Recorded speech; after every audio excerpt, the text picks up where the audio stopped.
సుమన్ టీవీలో మీ business promotions కోసం ఈ కింది నెంబర్ను సంప్రదించగలరు.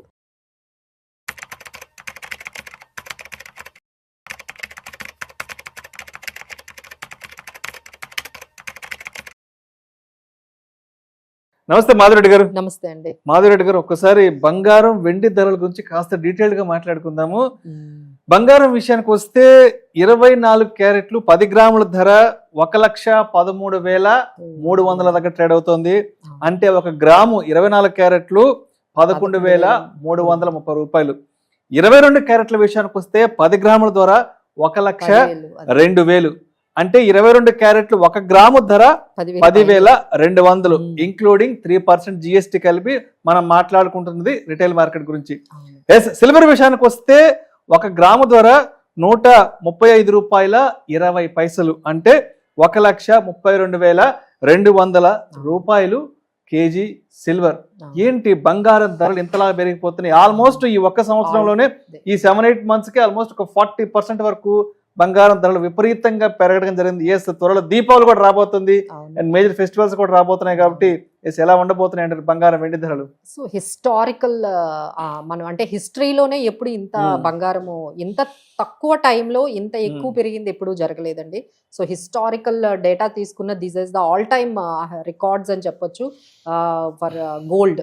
సో ఇప్పుడు అందరూ కూడా అప్పట్లో గ్రాము 8,000-7,000 కొనుక్కునే వాళ్ళు ఇప్పుడు ఒకసారి వెళ్ళి ఒక్క సంవత్సరంలోనే వెళ్తే షాప్ కి మనకి అంత తేడా కనిపిస్తుందండి. 50% అండి, 50% మనకి గోల్డ్ అనేది పెరిగింది. అలానే సిల్వర్ అయితే ఇంకా అంతకు మించి అన్నట్టుగా సిల్వర్ కూడా ఒకప్పుడు 80 రూపాయలు గ్రాము, 70 రూపాయలు అంటే ఎవరికైనా ఏదైనా గిఫ్ట్ ఇవ్వాలన్నా సిల్వర్ ఇచ్చే తక్కువగా అయిపోయేది. 3,000కి మంచిగా ఐటమ్ వచ్చేది. అదంతా కూడా ఇప్పుడు అదంతా హిస్టరీ లాగా కనిపిస్తుంది. ఇప్పుడు అది కూడా 130 రూపాయలు పర్ గ్రామ్ అంటే ఇంకా ఏ ఐటమ్ కూడా కొనేటట్టుగా కనిపించట్లేదు. సో ఇప్పుడు అందరు క్వశ్చన్ ఏంటంటే ఏంటి ఇది ఇంకా పైకే వెళ్ళిపోతుందా, ఇంకా ఏమైనా కొంచెం ఆగుతుందా అనేది క్వశ్చన్ వస్తుందండి. సో ఫస్ట్ అసలు ఎందుకు పెరిగిపోతుంది ఇంత గోల్డ్ అనేది మనం చూసుకున్నట్లయితే దేర్ కపుల్ ఆఫ్ న్యూస్ అనేది చెప్పొచ్చు అండి. ఒకటి ఏంటంటే మనం ఏం చేస్తామంటే ఇది ఇంటర్నేషనల్ ప్రైజెస్ మీద ఔన్స్ వాళ్ళు ఏం చేస్తారంటే ఔన్స్ డాలర్స్ లోని మనకి ఇంటర్నేషనల్ మార్కెట్స్ లో 3,600 ఇట్లా డాలర్స్ లోని ఇంత ఔన్స్ అని ఉంటుంది. అది మనం ఇండియన్ మార్కెట్ లో కన్వర్ట్ చేసుకునేటప్పుడు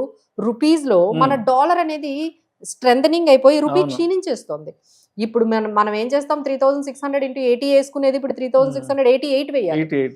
సో ఇంత 88 ఇప్పుడు 89 ఇట్లా 88.45 అయిపోతుంది. సో ఎంత అయితే మనకి ఎగైనెస్ట్ డాలర్ రూపీ క్షీణిస్తుందో బంగారం అనేది ఇంకా అంత పెరిగిపోతుందండి. సో ఇది ఒక రీజన్ అయితే ఇంటర్నేషనల్ మార్కెట్లో ఇక్కడ ఉన్న అనిశ్చితి అంటే పెద్ద ఎకానమీస్ అయిన US లో చాలా అనిశ్చితి అంటే ఓవర్ డెట్ అయిపోవడము, అక్కడ అన్ఎంప్లాయ్మెంట్ కొంచెం పెరగడము, ఈ ట్రంప్ ఈ టారిఫ్స్ విధానాల వల్ల ఒకవైపు అన్సర్టనిటీ పెరగడము, ఇదంతా కూడా ఈ గోల్డ్ మీద సేఫ్టీ హెవెన్ లాగా వచ్చేస్తుందండి. సో డాలర్ డీడాలరైజేషన్ అనేది స్టార్ట్ అయింది. సో ఈ డాలర్ చూస్తే ఎట్లా ఉంటుంది, ఇక్కడ నుంచి మనము గోల్డ్కి వెళ్ళి ఇన్వెస్ట్ చేసుకుంటే బాగుంటుంది. ఒకవైపు సెంట్రల్ బ్యాంక్స్ అన్ని కూడా ఇక్కడే ఇన్వెస్ట్ చేస్తున్నాయి. ఇవన్నీ కాకుండా మనకి ఇంకా జియో పొలిటికల్ టెన్షన్స్ అయితే అవి కంటిన్యూ అవుతూనే ఉన్నాయి. ఇంకా కొత్తగా పోలాండ్ కూడా ఈ జియో పొలిటికల్ టెన్షన్స్ లోని స్టార్ట్ అవుతూ ఉన్నాయి. అంటే అక్కడక్కడ మనకి పొలిటికల్ గా మనకి జరుగుతూ ఉన్నాయి. సో వీటన్నిటికీ మనకి ఇంపాక్ట్ ఏంటంటే ఈ గోల్డ్ పెరగడం అనేది మనకు కనిపిస్తుంది. బట్ సిల్వర్ పెరగడానికి అది రీజన్స్ వేరండి. సిల్వర్ ఏంటంటే ఇండస్ట్రియలైజేషన్ యూసేజ్ బాగా పెరిగింది.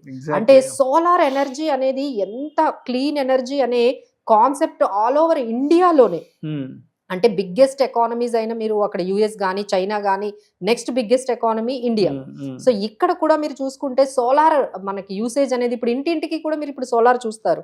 అప్పట్లో ఏదో కమర్షియల్ గా కొన్ని ప్లేసెస్ లో సోలార్ కాన్సెప్ట్ అనేది ఇప్పుడు మీరు ప్రతి ఇంట్లో కూడా ప్రతి దీంట్లో అంటే మీరు ఏ గేటెడ్ కమ్యూనిటీ చూసినా ఇప్పుడు మా గేటెడ్ కమ్యూనిటీ అవ్వండి, ఇప్పుడు కొత్తగా వచ్చే ప్రతి గేటెడ్ కమ్యూనిటీలో కూడా సోలార్ అనేది చాలా పెట్టేసుకుంటున్నారు. పొలాల్లో కూడా పెట్టుకుంటున్నారు.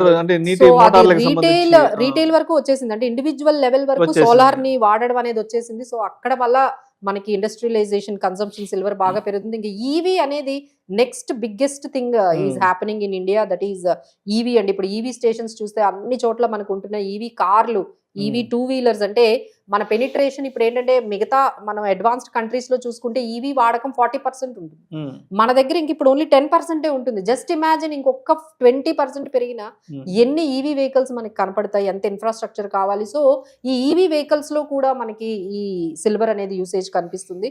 సో ఈ విధంగా ఈ ఇండస్ట్రియల్ యూసేజ్ తో మనకి ఈ రెన్యూబుల్ ఎనర్జీ కానీ, కెమికల్స్, తర్వాత EVs, these are all next biggest happenings in India అండి. సో దానికి సంబంధించి మనకి సిల్వర్ కూడా ఈ విధంగా పెరుగుతుంది. సో కొన్ని మనం చూసుకున్నట్లయితే గోల్డ్ కు మించి సిల్వర్ పెరుగుతుంది. అవును. సో ఎవరైనా ఇన్వెస్ట్ చేసుకోవాలంటే మేడం అందరూ అడుగుతూ ఉంటారు, కొన్ని రోజులు ఆగమంటారా, కొంచెం తగ్గుతుందా, అప్పుడు ఇన్వెస్ట్ చేసుకుందామా, గోల్డ్ చూస్తే ఇంత పెరిగింది, సిల్వర్ చూస్తే ఏమైనా తగ్గే అవకాశాలు ఉన్నాయంటే ప్రతి కొంచెం తగ్గినా మీరు అలా పెరుగుతుంది తగ్గుతుంది అనేది మనం చూసుకుంటే మనం దాన్ని కొనలేవండి. First of all we can't by.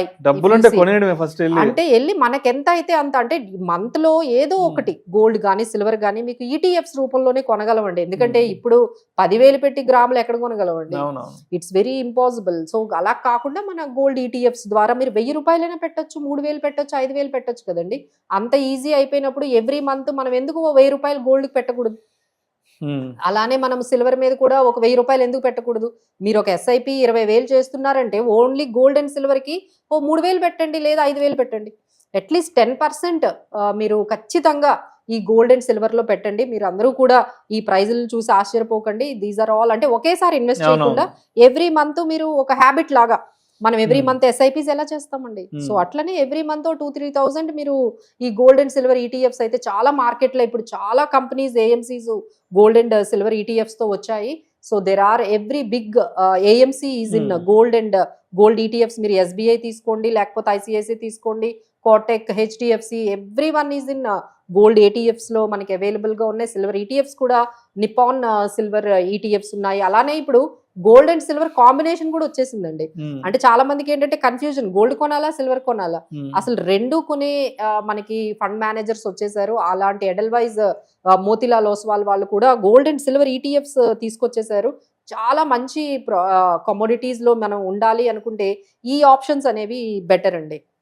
So ఇప్పుడు అదే విధంగా దీపావళి ఇంకొక నెల రోజుల్లో ఉంది కాబట్టి సిల్వర్ సిచ్యువేషన్ ఎలా ఉందంటే రోజుకు ₹1 లెక్క పెరుగుతుందండి. లాస్ట్ వీక్ మనం మాట్లాడినప్పుడు చాలా ఆల్మోస్ట్ 129 ఎంత ఉండింది, ఇవాళ చూస్తే ఏమో 135కి వచ్చేసింది. రోజుకు ₹1 లెక్కన పెరిగే అవకాశం ఉంది కాబట్టి, అండ్ దీపావళి అప్పటికి ఒక 150 రూపాయలు వచ్చే అవకాశం ఉంది. గ్రాము 150,000 కేజీ 150,000 అయినా మనం దీపావళికి ఆశ్చర్యపోక్కర్లేదండి. ఎందుకంటే సిచ్యువేషన్స్ అలా ఫేవరబుల్ గా చూపిస్తున్నాయి. ఒకవైపు ఈ September 17th ఏంటంటే ఫెడ్ ఇంట్రెస్ట్ రేట్ కట్ అంటున్నారు. సో అది ఎంత ఎక్కువ కట్ చేస్తే గోల్డ్ అంత పెరుగుతుంది. సో ఎగైన్ ఆ రోజు మీరు గమనించండి, ఈ September 17th వాళ్ళు కానీ 25 basis points కట్ చేస్తారా, 50 basis points కట్ చేస్తారా? సో 50 basis points కానీ కట్ చేసినట్లయితే ఎగైన్ గోల్డ్ విల్, ఎందుకంటే ఇంట్రెస్ట్ రేట్స్ కి గోల్డ్ కి ఆపోజిట్ డైరెక్షన్ వెళ్తుందండి. ఇంట్రెస్ట్ రేట్స్ పడుతూ ఉంటే గోల్డ్ అనేది పెరుగుతూ ఉంటుంది. ఎందుకంటే అక్కడ ఇంట్రెస్ట్ రేట్స్ తగ్గాయి కాబట్టి అక్కడ ఉన్న ఇన్వెస్ట్మెంట్స్ అన్ని కూడా మళ్ళీ గోల్డ్ వైపు వచ్చేస్తాయి. సో ఈ విధంగా పెరిగే అవకాశాలు ఎక్కువగా కనిపిస్తున్నాయి. సో చూసి భయపడకుండా ఇన్వెస్ట్ డిఫరెంట్ టైమింగ్స్ లో ఎవ్రీ మంత్ కొంత అమౌంట్ అనేది పెట్టుకోవడం అనేది ఒక హ్యాబిట్యుయేటెడ్ చేసుకుంటే మన మొత్తం పోర్ట్ఫోలియోలో ఇది చాలా మీకు హెడ్జింగ్ లాగా ఈ గోల్డ్ అండ్ సిల్వర్ మీ పోర్ట్ఫోలియోకి యూజ్ అవుతుందండి. Right. Thank you so much Madhavi Reddy గారు. వచ్చే దీపావళి నాటికి బంగారం వెండి ధరలు ఎలా ఉండబోతున్నాయి, ఏంటి కొనాలా వద్దా అనుకున్న వాళ్ళ యొక్క ఆలోచన ధోరణి ఎలా ఉండాలి అనే దాని గురించి చాలా చక్కగా మీ అనాలిసిస్ తెలియజేస్తారు. Thank you so much madam.